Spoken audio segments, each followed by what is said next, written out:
소개 감사드립니다. 안녕하세요. 유전체 교정 연구단 선임연구원 박수진입니다. 오늘 웨비나에 참석해주신 모든 분께 진심으로 감사드립니다. 저는 오늘 제가 스위스 바젤 바이오젠트룸 연구소에서 진행했던 연구에 관해서 소개를 드리고자 합니다. 간암의 발생 과정 중에서 트랜스크립션이 업레귤레이션 되는 두 개의 트랜스크립션 팩터 TD2와 E2A가 아세틸코의 메타볼리즘과 간암의 발생에 미치는 영향에 관한 연구입니다. 이 연구는 마이크 앤홀 교수님 연구실에서 수행되었습니다. 인트로덕션으로 시작하겠습니다. 세포가 이상이 생기고 이 이상이 일어난 세포가 프리퍼레이션을 더하게 되고 하이퍼플라지아, 디스플라지아를 거쳐서 프리캔서러스 스테이터스에 도달하게 됩니다. 그리고 이 세포는 더 이상 조절 능력을 상실하게 되고 마침내는 캔서가 되게 됩니다. 이 모든 과정 중에서 암세포들은 여러 가지 문제와 해결해야 되는 이슈들에 직면하게 되는데요. 산소나 영양분이 부족할 수도 있고요. 이뮨 공격을 받을 수도 있고요. 프리퍼레이션을 계속하면서 셀데스는 막아야 하고요. 또 영양분을 더 공급받기 위해서 안지오제네시스가 더 발달하게 되고 또 더 나은 환경으로 가기 위해서 EMT가 촉진되게 됩니다. 이 모든 과정을 수행하기 위해서 암세포는 코제닉 시그널링을 더 액티베이션하게 되고요. 또한 메타볼리즘을 리프로그래밍해서 서바이벌에 더 적합한 환경을 만들어 나가게 됩니다. 이러한 리프로그래밍 되는 메타볼리즘 중에서 저는 아세틸코의 메타볼리즘에 관심을 갖게 되었는데요. 여러분도 잘 아시다시피 아세틸코에는 가장 펀더멘털한 셀룰라 메타볼라이트 중에 한 종류입니다. 잘 알려져 있기로는 히스톤과 넌히스톤 프로테인의 모디피케이션에 필요하고요. 또한 여러 가지 메타볼라이트에서 아세틸레이션이 일어나게 됩니다. 아세틸코에는 TC 사이클을 피딩해서 ATP를 생성해내는 데에도 쓰여지고요. 리피드를 만들거나 케톤 바디를 만드는 데에도 필요하게 됩니다. 세포 내에서는 아세틸코의 바이오신세틱 패스웨이가 총 6가지 종류에 의해서 만들어지게 되는데요. 대부분의 패스웨이는 마이토콘드리아를 사용해서 마이토콘드리아 내부에서 아세틸코를 생성하게 되고요. 잘 알려져 있는 메이저 패스웨이는 파이루베이트, 브랜치 체인 아미노 애시드 그리고 패티 애시드 옥시데이션입니다. 이 세 가지 패스웨이 이후에도 케톤 바디로도 아세틸코에를 만들 수 있고요. 아세테이시나 아세토알데하이드를 통해서도 아세틸코에가 만들어집니다. 리버 캔서에서는 최근 몇 년간 몇 가지 보고가 있는데요.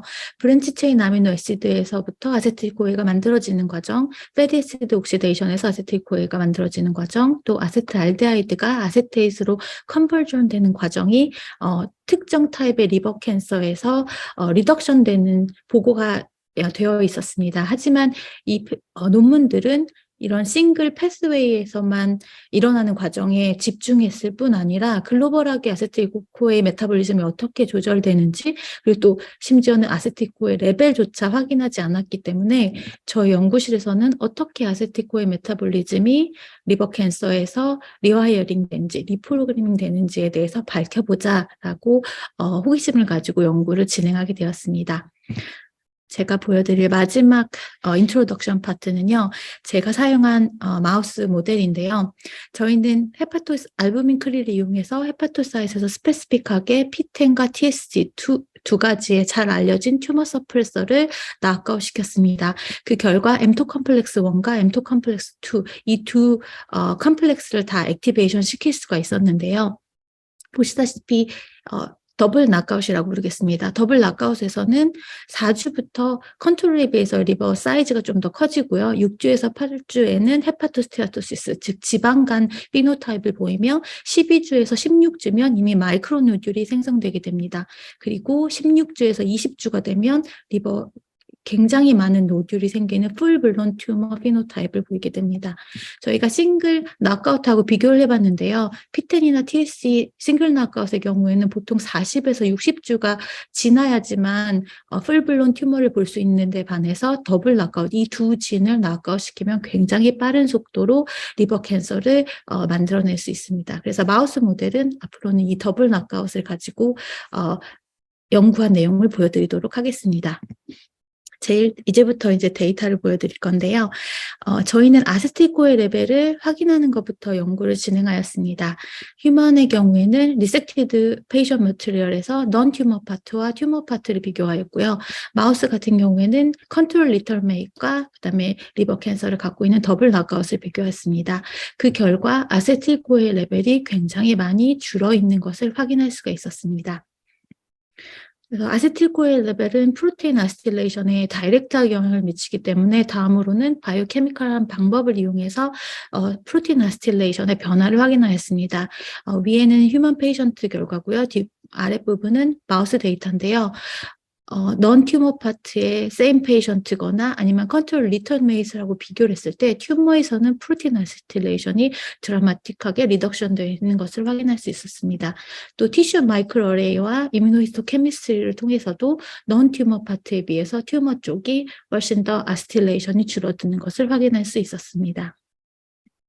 그런 다음에 저희가 관심이 있었던 거는 그럼 어떤 프로테인들의 아세틸레이션이 감소한 걸까? 그래서 아세틸롬 아날리시스를 하기로 결정하였습니다. 그래서 저희는 페어드 프로테옴과 그리고 아세틸레이션 되어 있는 펩타이드들을 IP를 통해서 엔리치한 다음에 매스스펙을 통해서 아세틸롬을 얻어서 페어 프로테옴으로 아세틸레이션을 노멀라이제이션 한 다음에 어떤 프로테인들의 아세틸레이션이 변화했는지 확인하였습니다. 컨트롤과 그리고 더블 낙아웃의 튜머에서 아이덴티파이하고 퀀티파이한 아세틸레이션 되어 있는 펩타이드들이 1271 종류였는데요. 그 중에서 211개의 펩타이드들의 아세틸레이션이 현저하게 감소한 것을 확인할 수 있었습니다. 그럼 이 211개의 펩타이드들은 어느 패스웨이에 존재하는 단백질인들인가 확인해 봤을 때 탑 20 enriched pathway를 봤을 때 이러한 결과들을 얻을 수 있었습니다. 보시다시피 20개의 탑 20 pathway 중에서 17개가 사실은 메타볼릭 패스웨이였습니다.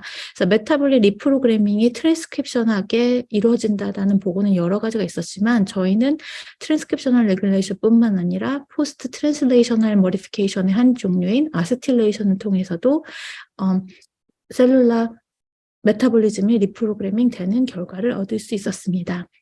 이 211개의 아세틸레이션이 감소된 펩타이드들이 사실상 연구가 많이 되어 있지 않아서 저희가 논문을 하나하나 찾아봤을 때 그 사이트의 스페시픽한 펑션을 알 수 있는 그런 엔자임들은 종류가 사실 많지 않았는데요. 그래서 여기 이 표에서 볼 수 있듯이 그 여러 가지 메타볼릭 엔자임의 스페시픽한 사이트들이 굉장히 아세틸레이션이 감소하는 것을 볼 수 있었고요. 그리고 이 아세틸레이션의 변화가 엔자임의 액티비티와 로컬리제이션 펑션에 중요한 작용을 한다는 것을 알 수 있었습니다. 그래서 메타볼릭 엔자임의 프로테인 아세틸레이션이 변화하는 것이 간암에서 간암이 발생하는 과정에서 메타볼릭 리프로그래밍에 중요한 역할을 할 수 있다는 결과를 얻었습니다. 그러면 이제는 프로테인 아세틸레이션은 감소하는데 그럼 히스톤 프로테인은 어떠냐? 히스톤 프로테인의 아세틸레이션은 트랜스크립션에 굉장히 중요하기 때문에 만약에 히스톤 프로테인의 아세틸레이션이 감소했다면 캔서가 프리퍼레이션 하는데 방해를 받을 수가 있겠죠. 그래서 저희는 히스톤 프로테인의 아세틸레이션 되는 정도도 확인해 보았습니다. 위의 데이터는 아세틸롬 아날리시스에서 저희가 얻었던 17종류의 히스톤 H2, H3, H4의 아세틸레이션 정도인데요. 2개의 펩타이드는 아세틸레이션이 증가하고 2개의 펩타이드는 아세틸레이션이 감소하고 나머지 13종류는 사실상 significant하게 증가하거나 감소하는 패턴을 보이지 않았습니다. 저희는 그걸 웨스턴 블러스로도 확인할 수 있었는데요. 히스톤 H3와 H4에 여러 가지 아세틸레이션 되어 있는 사이트들을 다 잡는 토탈 안티바디를 이용해 봤을 때 컨트롤과 튜머에서 차이를 보이지 않았습니다. 또한 휴먼 페이션트에서도 저희는 히스톤 아세틸레이션의 변화를 볼 수가 없었습니다. 넌 히스톤 프로테인의 아세틸레이션은 감소하지만 히스톤 프로테인의 아세틸레이션은 유지되고 있다는 것을 확인할 수 있었습니다. 이를 설명할 수 있는 것은 최근에 나온 핫한 컨셉 중에 하나인데요. 아세틸코에 레벨이 서브셀러 올가넬에서 되게 컴파트먼탈리제이션 되어 있다라는 그러한 논문들이 최근에 나오고 있습니다. 그 이유는 아까도 말씀드렸다시피 아세틸코에를 주로 생성하고 있는 서브셀러 오르가넬은 마이토콘드리아인데요. 마이토콘드리아에서 만들어진 다음에 이 아세틸코에는 사이트레이스의 형태를 통해서 사이토플라즘으로 이동돼서 다시 아세틸코에로 컨버전 되게 됩니다. 그래서 마이토콘드리아랑 사이토플라즘은 사실 하나의 아세틸코에 풀을 같이 쉐어하고 있는데요. 그에 반해서 뉴클리어스는 사이트레이트, 파이루베이트, 아세테이시 뉴클레어스로 통과할 수 있기 때문에 뉴클레어스 안에 온 아세틸코의 풀을 가지고 있을 수 있습니다. 그래서 저희가 이를 증명하기 위해서 서브셀룰라 올가넬별로 갖고 있는 아세틸코의 레벨을 확인했는데요. 사이토플라즘이나 마이토콘드리아에서는 아세틸코의 레벨이 굉장히 많이 감소하는 데 반해서 뉴클레어스에서는 살짝 감소하긴 하지만 시그니피컨트하지는 않은 것을 확인할 수 있었습니다. 그래서 히스톤 아세틸레이션을 유지하기 위해서 리버 캔서는 뉴클리어 아세틸코의 풀을 유지하고 있음을 확인할 수 있었습니다. 그래서 저희는 이제 아세틸코의 레벨이 감소하고 프로테인 아세틸레이션이 감소하는 것을 확인했는데요. 그러면 아세틸코의 메타볼릭 패스웨이가 바이오신세릭 패스웨이가 어떻게 변화하는지 오버뷰를 보기 위해서 멀티오믹스의 방법을 사용하기로 했습니다. 마우스 모델 같은 경우에는 저희가 설명드렸던 더블 나크아웃에서 튜머와 그다음에 컨트롤 리터메이트 리버를 비교를 했고요. 휴먼 페이션트 같은 경우에는 서로 다른 병변의 백그라운드를 갖고 있는 바이러스에 감염될 수도 있고요. 알코올을 남용할 수도 있고요. 그다음 웨스턴 다이어트를 통해서 넌 알코올릭 패티 리버 디지즈를 통한 리버 캔서로 프로그레션된 페이션트들의 서로 다른 이티올로지를 갖고 있는 페이션트의 스네프르진 코어니들 바이옵시를 얻어서 지놈 그리고 트랜스크립톰 그리고 프로테옴, 포스포프로테옴 그리고 메타볼론까지 분석해서 전체적으로 아세틸코의 메타볼리즘이 어떻게 변화하는지 확인하였습니다. 결과를 보여드릴 텐데요. 여기에는 휴먼 페이션트의 결과를 가지고 왔습니다. B에서 보시다시피 6가지 아세틸코의 바이신테릭 패스웨이들을 지금 컬러풀한 표를 통해서 볼 수 있으실 텐데요. 휴먼 페이션트의 경우에는 저희가 두 종류로 페이션트를 나눴습니다. 이것을 에드먼슨 스타이너 스케일이라고 부르는데요. less aggressive에서 아직까지는 테라픽 옵션이 좀 더 많이 존재하는 덜 심한 상태의 페이션트를 애드먼슨 그레이드 로우라고 부르고요. 그리고 3, 4단계에는 이제 간암이 굉장히 많이 발전해서 치료할 수 있는 옵션도 많이 존재하지 않은 굉장히 말기 상태의 환자, 이렇게 두 가지를 분류해서 트랜스크립톰과 프로테옴을 나타내었습니다.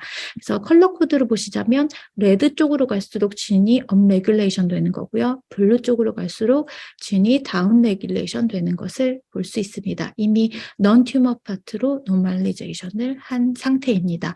보시다시피 mRNA 레벨이나 프로테인 레벨에서 대부분의 종류의 아세틸코의 신세틱 엔자임들이 블루 컬러를 띠고 있는 것을 보실 수 있을 겁니다. 그리고 이게 에드먼슨 그레이드 하이, 즉 말기 환자로 갈수록 그 블루 컬러가 더 진해지는 것을 알 수 있습니다. 그래서 아세틸코의 패스웨이에 대한 엔자임들이 mRNA와 프로테인 레벨 모두 감소하는 것을 확인할 수 있었고요. 저희가 이걸 바이오케미컬한 방법으로 밸리데이션을 했는데요. 한 가지 예로 브랜치인 아미노애시드 카타볼리즘에 존재하고 있는 엔자임들의 익스프레션을 가지고 왔습니다. 5 페이션트 중에서 넌 튜머 파트랑 비교해 봤을 때 튜머에서는 이런 엔자임들의 익스프레션이 굉장히 많이 감소하는 것을 볼 수 있었습니다. 다음은 저희의 마우스 모델 결과인데요. 마우스에서도 마찬가지로 mRNA와 프로테인 레벨에서 거의 대부분의 아세틸코의 바이오신세틱 패스웨이 엔자임들이 다운 레귤레이션 되는 것을 볼 수 있었고요. 그리고 웨스턴 블롯을 통해서도 4개의 컨트롤 샘플에 비해서 8개의 튜머에서 브랜치인 아미노애시드 카타볼리즘 엔자임들이 감소하고 그다음에 메타볼롬 분석을 통해서 업스트림에 존재하는 메타볼라이트는 더 이상 패스웨이가 진행되지 않으니까 업 레귤레이션 되고 즉 어큐뮬레이션이 되고 그 패티시드 옥시데이션의 다운스트림에 해당하는 메타볼라이트는 패스웨이가 더 이상 진행되지 않으니까 다운 레귤레이션 되는 것을 볼 수 있었습니다. 그리고 엘라이저 어세이를 통해서도 파이루베이트 카타볼리즘이 다운 레귤레이션 되는 것을 확인할 수 있었습니다.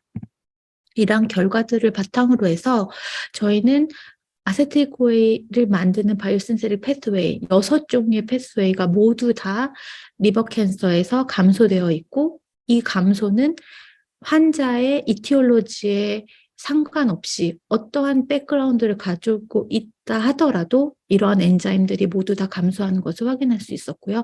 이러한 감소 현상은 프로테인 레벨뿐만 아니라 mRNA 레벨에서도 이루어진다는 것을 확인할 수 있었습니다.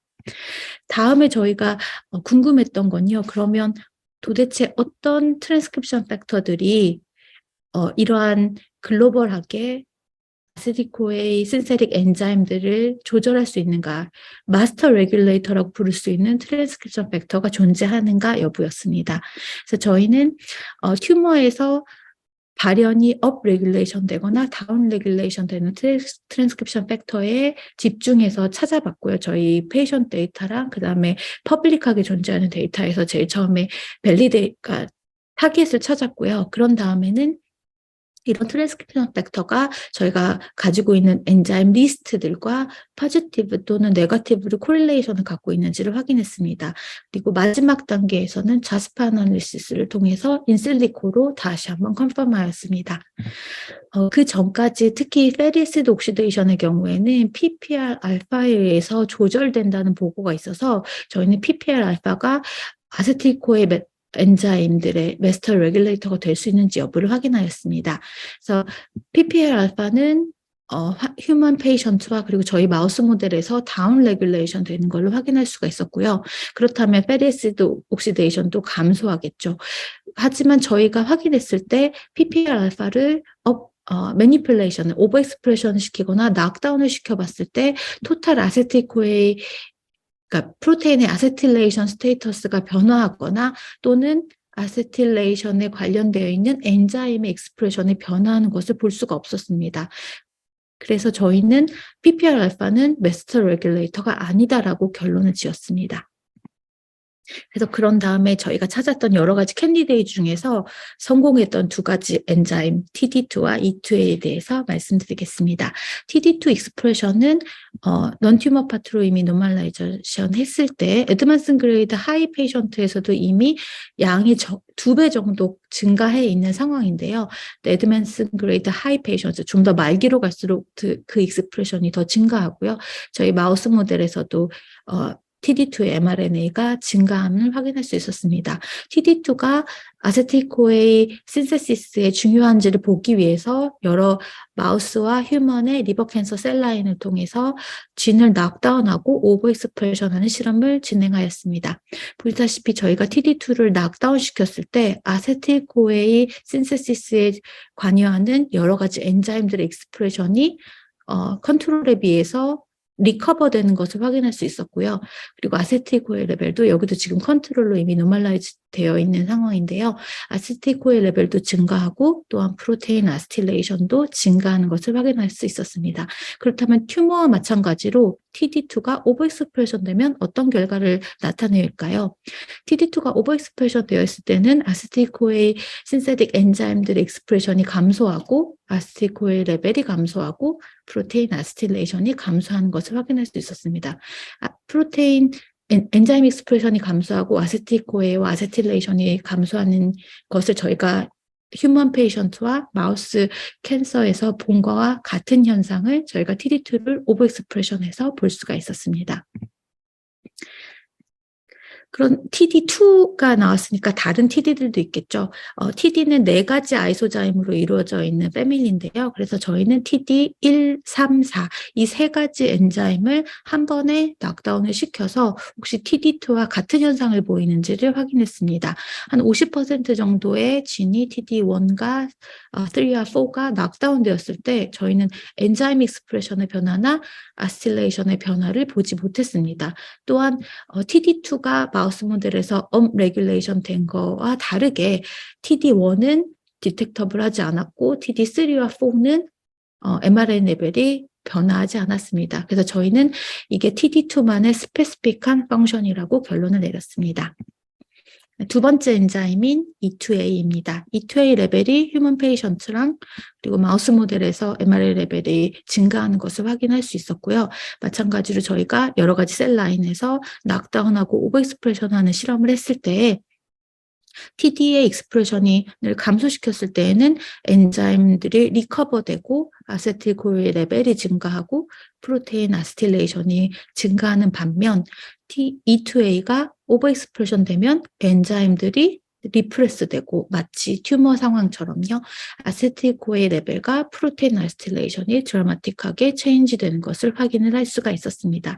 그래서 저희는 TD2와 E2A가 아세틸코에이 신세릭 엔자임들의 익스프레션을 조절한다는 것을 확인할 수 있었습니다. 여기에는 지금 제가 웨스턴 블롯만 가져왔는데요. 페이퍼에는 그 QRT-PCR한 결과도 있고요. 그리고 진에 스페시픽하게 다이렉트하게 바인딩한다는 리포트 어세이를 진행한 결과도 있습니다. 그러면 TD2와 E2A가 아세틸코에이 엔자임들을 조절하는 게 셀 프리퍼레이션에도 영향을 미치는가? 그게 저희는 궁금해서 크로제닉 프리퍼레이션 어세이를 진행하였습니다. TD2나 E2A가 낙다운되면 셀 프리퍼레이션이 감소하는 것을, 그리고 캔서처럼 TD2나 E2A가 오버익스프레션 되면 셀 프리퍼레이션이 촉진되는 것을 확인할 수 있었습니다. 그러면 이러한 현상이 과연 아세틸코에이를 통해서 일어나는가? 그게 저희의 다음 질문이었거든요. 그래서 아세틸코에이 레벨을 강제적으로 증가시키는 실험을 확인하였습니다. 아세틸코에이 리플레니싱 리에이전트라고 해서 아세틸코에이 6가지 패스웨이 중에 저희가 3가지 패스웨이를 액티베이션 시킬 수 있는 뉴트리언트와 이니비터들을 섞어서 ARR을 만들었고요. 보시다시피 ARR 쓰면 컨트롤 상황에서, 그리고 또 TD2나 E2A가 낙다운되는 상황에서 셀이 좀 더 아세틸레이션을 가질 수 있게끔 만들어줍니다. 그 결과 보시다시피 컨트롤에서는 ARR을 치는 게 셀의 프리퍼레이션에 전혀 영향을 미치지 않습니다. 하지만 업레귤레이션 되어 있었던, 향상되어 있었던 셀 프리퍼레이션이 ARR을 침으로 인해서 아세틸코에이를 굳이 내려놓고 있었던 상황을 저희가 강제로 올려주면 셀 프리퍼레이션에 영향을 준다는 것을 확인할 수 있었습니다. 그래서 저희는 TD2랑 E2A가 아세틸코에이 레벨과 프로테인 아세틸레이션을 통해서 크로제닉 프리퍼레이션을 조절한다는 결론을 내릴 수 있었습니다. 그런 다음에 저희가 했던 거는 싱글로 지금은 낙다운과 오버익스프레션에서 확인을 했는데요. 캔서는 이 2가지 트랜스크립션 팩터를 같이 발현시키고 있으니까 더블 오버익스프레션을 시켜보자 했습니다. 여러 가지 셀라인에서 진행했는데요. 오늘은 HH1과 AML12 결과를 보여드리겠습니다. HH1은 캔서 셀라인이긴 한데 말기보다는 좀 더 초기에 가까운 셀라인이고요. 여전히 헤파토사이트 마커들 HNF-알파나 알부민 등을 발현한다고 알려져 있습니다. 저희가 TD2랑 E2A를 오버익스프레션 시켰더니 프로틴 아실레이션이 감소하고요. 2D 컬처에서 보면 HH1이 사실 되게 라운드 쉐입으로 하나하나 떨어져서 잘 자라는 그런 셀들인데요. 이 두 진을 발현시켜 놨더니 셀 몰폴로지가 변했습니다. 셀이 좀 더 일롱게이션 되어 있는 쉐입을 볼 수 있는데요. 밑에서 제가 예로 가지고 온 건데, 보통 이런 셀의 쉐입이 EMT가 일어나게 되면 셀 일롱게이션이 일어나게 됩니다. 그리고 또 다른 방법으로 울트라로 어태치먼트 플레이트를 통해서 3D 컬처를 시켰습니다. 그러면 HH1 같은 경우에 3D 스트럭처인 헤파토스피어를 형성하게 되는데요.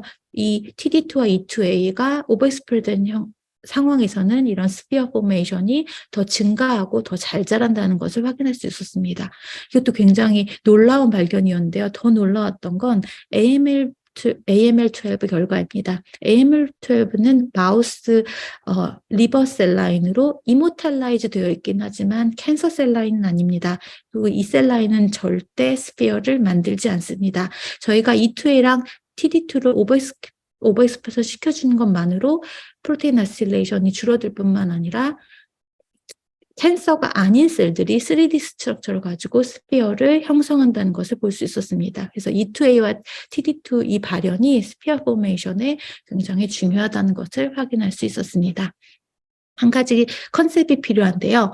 헤파토사이트는 알부민과 리버 펑션을 위한 엔자임들을 발현하게 되는데 ES셀에서는 이러한 엔자임 발현이 되지 않고 잘 알려진 풀포테시 마커인 옥트포 나노그 속수투뿐만 아니라 이피캠이나 살포 등을 발현시킵니다. 이게 분화되는 분화되어서 간세포가 되게 되면 발현이 되지 않고 리버 펑셔널 엔자임들을 발현하는데요.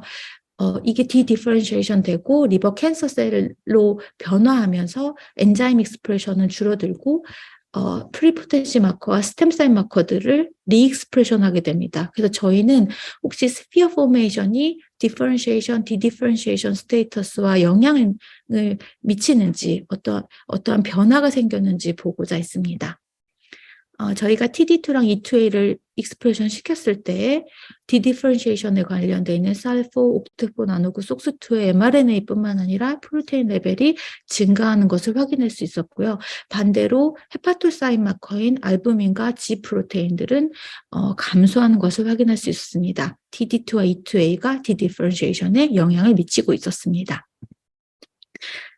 그 다음 했던 실험은 반대적으로 스템셀 파퓰레이션을 아이솔레이션해서 그 스템셀 파퓰레이션이 TD2랑 E2A를 더 발현시키는가입니다. 그래서 마우스 튜머에서부터 아이솔레이션해서 컬처하고 있는 CB1 셀에서 CD44를 마커로 해서 이게 이제 리버 캔서 스템셀 마커거든요. 그래서 이걸로 CD44 하이와 로우 셀로 파퓰레이션을 나누고 당연히 CD44 하이 셀은 스템 셀들이기 때문에 이런 스템 마커들을 발현을 하고 있겠죠. 이 상황에서 저희는 E2A랑 TD2 두 엔자임이 CD44 하이 파퓰레이션에서 엔리치된 것을 확인할 수 있었고요. 그와 반대로 아세틸코에 프로덕션에 관련된 엔자임들은 줄어들고 프로테인 아세틸레이션은 CD44 하이 파퓰레이션에서 줄어든 것을 확인할 수 있었습니다. 그러니까 E2A와 TD2를 오버익스프레션 시키면 디디퍼런시에이션 쪽으로 가는 것을 확인하고 이 실험을 통해서는 반대로 스템셀들이 TD2와 E2A를 더 많이 갖고 있는 것을 확인할 수 있었습니다. 디디퍼런시에이션 스테이터스를 휴먼 페이션트랑 마우스 모델에서도 확인할 수 있었습니다.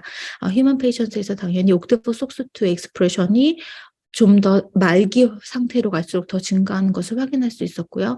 하지만 분화 마커들은 감소하는 것을 확인할 수 있었습니다. 이러한 현상은 저희 마우스 모델에서도 컨펌할 수 있었습니다. 그러면 이러한 변화들이 디디퍼런시에이션 스테이터스도 아세틸코에를 통해서 일어나는가에 관한 실험을 진행하였습니다. 전에 보여드렸던 데이터에서 이 두 트랜스크립션 팩터가 셀 프리퍼레이션에 아세틸코에를 통해서 영향을 줬었잖아요. 그래서 이번에는 똑같이 ARR을 트리트해주고 이 경우에 스템셀 마커들의 익스프레션과 스피어 포메이션에 어떤 변화가 일어나는지 확인하였습니다.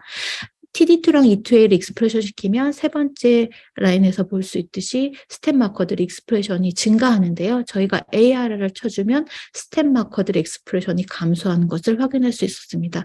여러 셀 라인에서 확인할 수가 있었고요. 리버 캔서 셀 라인에서. 그리고 스피어 포메이션에서도 이 두 트랜스크립션 팩터는 스피어 포메이션을 촉진시키지만 저희가 아세틸코에를 더 갖게끔 포싱 했을 때에는 컨트롤과 더블 오버 익스프레스 셀 라인에서 더 이상 스피어들이 제대로 자라지 못함을 확인할 수 있었습니다. 하지만 셀데스를 일으키는 건 아닙니다. 스피어를 형성하지 못할 뿐이지 울트라 로우 어태치먼트 플레이트에서 뜬 채로 싱글이거나 아니면 굉장히 작은 셀 클론 상태에서 떠서 자라고 있는 것을 확인할 수 있었습니다. 제가 아세틸롬 데이터를 통해서 리버 캔서에서 여러 메타볼릭 패스웨이 엔자임들의 아세틸레이션이 감소했다는 걸 말씀드렸는데요. 저희는 그러면 이 TD2와 E2의 익스프레션 그리고 아세틸코의 레벨이 메타볼릭 피트니스에도 영향을 주는지 확인하고 싶었습니다. 그래서 글라이콜리시스와 ATP 프로덕션, ROS 레벨 등을 확인하였습니다. 보시다시피 TD2랑 E2A가 익스프레션 됐을 때에는 글라이콜리시스가 더 많이 일어나고요. 락테이트 레벨도 더 높은 것을 확인할 수 있었고요. ATP도 더 만들어냈습니다. 하지만 ROS 레벨은 더 줄어있는 것을 확인할 수 있었습니다. TD2와 E2A가 메타볼릭 피트니스를 향상시킨 겁니다. 저희가 ARR을 쳐줬더니 여기서 향상돼 있던 메타볼릭 피트니스가 다시 노멀 레벨로 줄어드는 것을 확인할 수 있었습니다. 그래서 TD2와 E2A가 아세틸코에를 더 덜 갖게 만드는 것은 캔서 셀이 메타볼릭 피트니스를 유지하는 데 중요한 과정이었습니다. 그리고 저희가 했던 마지막 실험은 그럼 이게 인보보에서는 어떻게 일어나는가, 정말로 튜머 포메이션에 영향을 미치는가였습니다. 그래서 마우스의 레프트 라이트 플랭크에 컨트롤 HH7 셀이거나 또는 TD2와 E2A 더블 낙다운 셀을 인젝션하고 튜머 그로스를 확인했습니다. 보시다시피 컨트롤 셀이 인젝션된 쪽에서는 19일, 21일 정도부터 튜머 볼륨이 눈에 띄게 자라서 그리고 40일 정도에는 너무 커져서 저희가 하베스를 해야 했었는데요. 그 동안까지 TD2랑 E2A가 낙다운된 셀이 인젝션된 지역에서는 튜머 포메이션을 전혀 볼 수가 없었습니다. 그래서 저희가 인비트로에서 셀 프리퍼레이션과 그 메타볼릭 피트니스에 영향을 줬던 것들을 저희는 인비보에서도 확인할 수가 있었습니다. 마지막으로 진행했던 거는 저희가 저희 observation을 휴먼 페이션트에서의 서바이벌과 그러니까 연결시킬 수 있느냐였습니다. 그래서 mRNA 레벨과 그다음에 페이션트의 서바이벌 클리니컬 데이터 두 가지를 TCG에서 다운받아서 오버롤 서바이벌과 프로그레션 프리 서바이벌을 확인했습니다. 보시다시피 TD2와 E2A가 업 레귤레이션 된 경우, 아세틸코에진이 다운 레귤레이션 된 경우, 스텝 마커들이 업 레귤레이션 된 경우에는 푸어 서바이벌과 서로 연관이 있음을 확인하였습니다.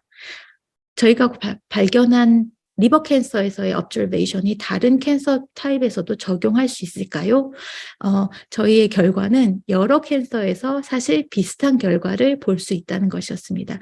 페이션트 서바이벌에서 지금 가지고 온 거는 키드니 캔서 타입인 클리어 셀 레나 셀 카시노마인데요. 페이션트의 서바이벌이 하이 익스프레션 오브 이 두 트랜스크립션 팩터와 로우 익스프레션 오브 아세틸코의 메타볼릭 엔자임과 서로 연결돼 있고 티슈 마이크로어레이에서도 캔서 페이션트에서 아세틸레이션 레벨이 더 감소하는 것을 확인할 수 있었고요. 키드니 캔서뿐만 아니라 판크레아틱 아데노카시노마, 렁 스퀘런스 셀 카시노마, 프로스테이트 캔서 등에서도 이러한 티슈 마이크로어레이 데이터와 페이션트 서바이벌 데이터를 확인할 수 있었습니다. 지금까지 observation을 바탕으로 저희가 내린 결론은 리버 캔서가 프로그레션 되는 동안에 일반 간세포에서는 발현하지 않았던 TD2와 E2A가 업 레귤레이션 되면서 아세틸코의 신세릭 엔자임들의 익스프레션은 억제하고 스텝레스진의 익스프레션은 더 촉진해서 튜머의 형성을 돕는다는 내용이었습니다. 저희 전 연구실의 동료들과 모든 콜라보레이터 분들에게 감사드리고 저희 발표를 들어주셔서 감사드립니다.